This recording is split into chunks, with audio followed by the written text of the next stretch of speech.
need your help, honey.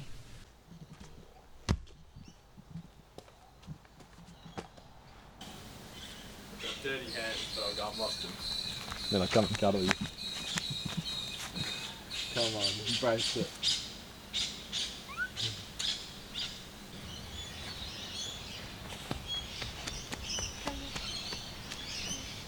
Do you want to come up that way? Big step.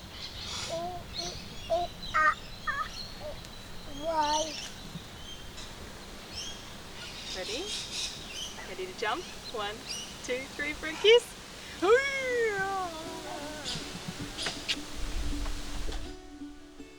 After nearly a year of planning, dreaming, and watching endless YouTube videos, we have finally arrived at the day when our tiny home had to be cleaned up for the very last time, our bags had to be packed so that we could prepare for our family trip to Vietnam. Even though our house is small, this process took a really long time.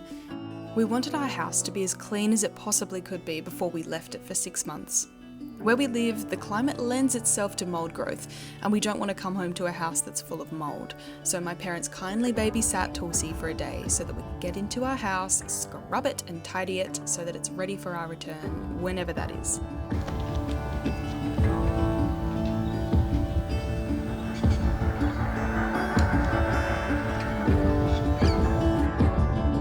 We've lived in Ninh Binh for 2 years now, and honestly, it's really hard to imagine anywhere else as home. We love the rainforest, we love the greenery, we love how much space Tulsi has to explore, and we love the community that we have become a part of since moving to Ninh Binh. Once our house was cleaned, our friends came over to celebrate and say goodbye. We had a picnic on the lawn, and it was really nice sharing our home and garden with everybody for the very first time since we moved in. Looking at our garden now, it's hard to believe that a year ago this was just a pile of mud. Both Sam and I find it pretty ironic that we've worked so hard to get the garden to this point, and now that it's here, we're leaving for 6 months.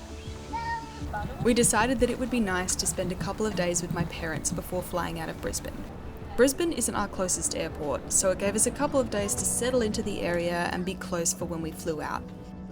I've done quite a bit of travelling in my time, and although I've always missed my family when I've left, this time felt completely different.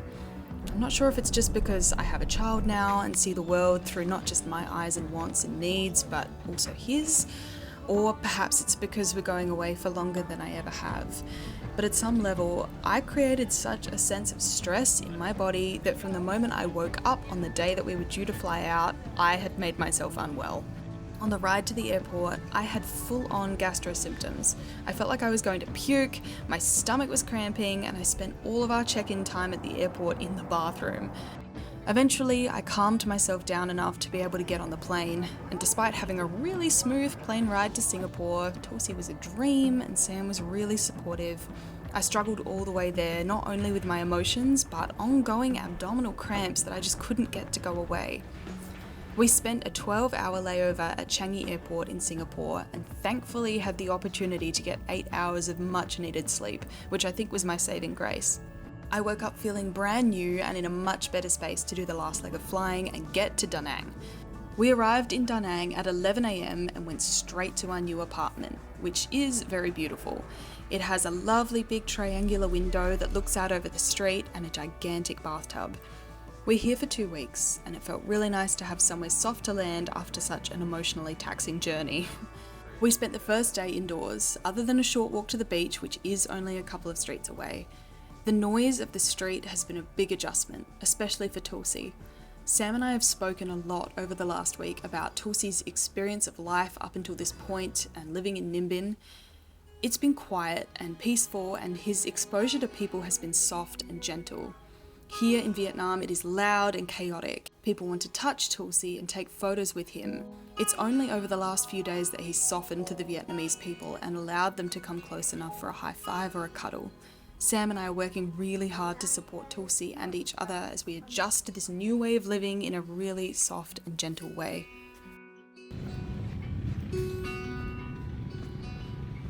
We've been in Danang for a week now, and I'd love to share with you some of the highlights of our trip so far. First on the list would of course be the food. If you've followed us for a while, you know that our family is vegan. And when traveling, one of the highlights of our experiences is getting to try the vegan food of other cultures. And boy, have we been spoiled in Vietnam.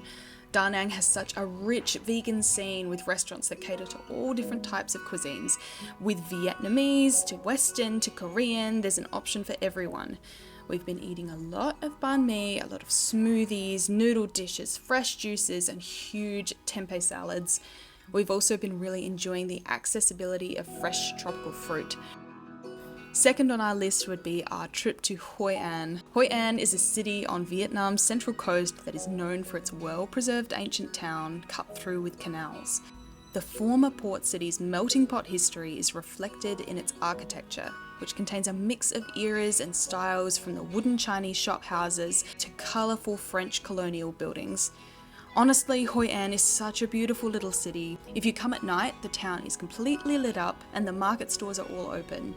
You can take a boat ride down the canal or just stand on the bridge and watch the lanterns be released into the water. While Hoi An is a bit of a tourist town, it's quite close to the beach. We spent time staying in accommodation close to the old town and then moved to another location close to the beach. Both were exceptionally beautiful. Our accommodation was a showstopper. We stayed at the Zest Villas and Spa just outside of Hoi An Old Town, and when I tell you this accommodation was beautiful, I truly mean it. Our room was the epitome of luxury, like I have never experienced it before. Everything was clean and neat, and we had a small jungle in our backyard with a gigantic bathtub in it, which was the highlight of this stay, obviously for me. I'm a sucker for a bath. The accommodation itself is nestled amongst rice paddies, and you can borrow a free bike like we did and go for a ride through the local community. Whenever you go travelling, there's the opportunity to move in either two ways. The first is that you stay in resorts and travel really for the affordable luxury, but perhaps you don't end up so immersed in the local country's culture. The second is that you move away from resorts and luxuries in order to stay connected to the culture that you've travelled into. Although Sam and I usually prefer an intense cultural immersion, for our stay in Hoi An, we were looking for a little bit of luxury. Zest Villas gave us the best of both worlds. One of the optional activities that you can do while you're staying in Hoi An is to take a trip in the coconut boat down through the coconut forest. Coconut boats are essentially these tiny round boats that look like half a coconut, and you can pay to have somebody take you down the river in one of those boats. This was such a beautiful experience, and along the way your guide will stop to show you the different highlights of the coconut forest and also a spot of coconut boat karaoke.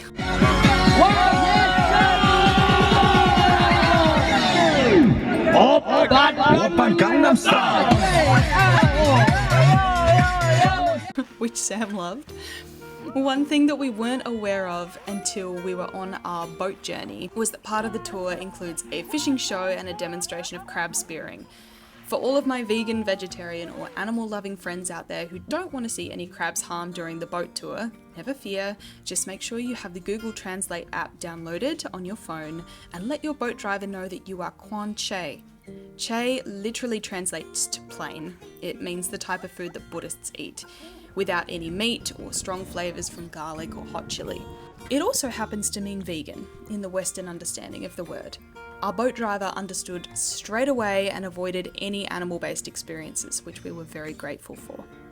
The third thing we've explored this week was Sunworld's BaNa Hills, which is essentially a gigantic fairy tale themed park on top of a mountain. Think Disney World. Let me clarify straight away that Sam and I are definitely not usually theme park people, but we'd heard so much about BaNa Hills and decided to just put our stuff away and go and enjoy one of the big tourist attractions to get a kickstart into our holiday. We had to drive up from our accommodation in Danang and take a bus, which took us up the mountain, before hopping onto one of the largest cable car transit systems in the world. It holds the Guinness World Record. It goes for over 5 kilometres up the mountain to where BaNa Hills is located. Now, when I tell you this place is massive, I mean it. It seriously felt like we were travelling to another land. The cable car went on forever, and then suddenly, in the distance, over the horizon, you can see the turrets of these big medieval castles start to appear as you pull in on your cable car. It felt like we were walking through Europe. They even had a replica of Notre Dame that people were sitting and praying in. One of the biggest tourist attractions at BaNa Hills is the Golden Bridge. It's held up by a set of hands and you can walk across it. On a clear day, you can see all of the mountains surrounding you. Tour providers will tell you that it's worth getting there at the crack of dawn so that you're not surrounded by tourists. Now, we did get there at the crack of dawn, and we were definitely surrounded by tourists, but we did go back in the middle of the day, and it was really quiet. There was hardly anybody there. So maybe if you're planning a trip to BaNa Hills anytime soon, ignore what you're told, go in the middle of the day when it's really hot. You'll be sweating really badly, but you will have the bridge to yourself.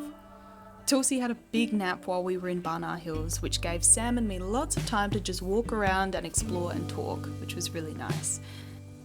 I would say for me, the cable cars were the main attraction, other than just the beauty and enormousness of it all. If you love Disneyland theme parks, or just a good tourist attraction every now and then, chances are you would really enjoy BaNa Hills.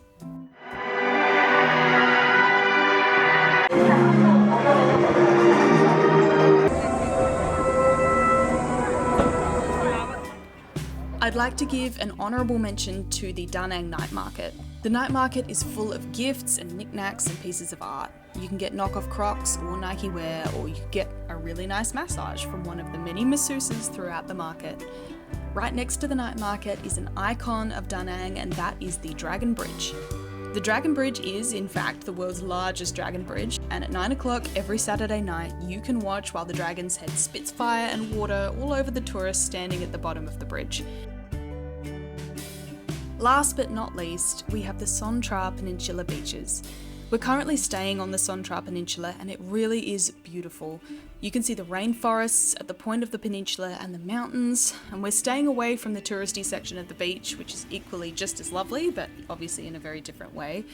In the evenings in our area, all of the local Vietnamese people bring their children and their families down to the beach because it's the coolest part of the day for a swim.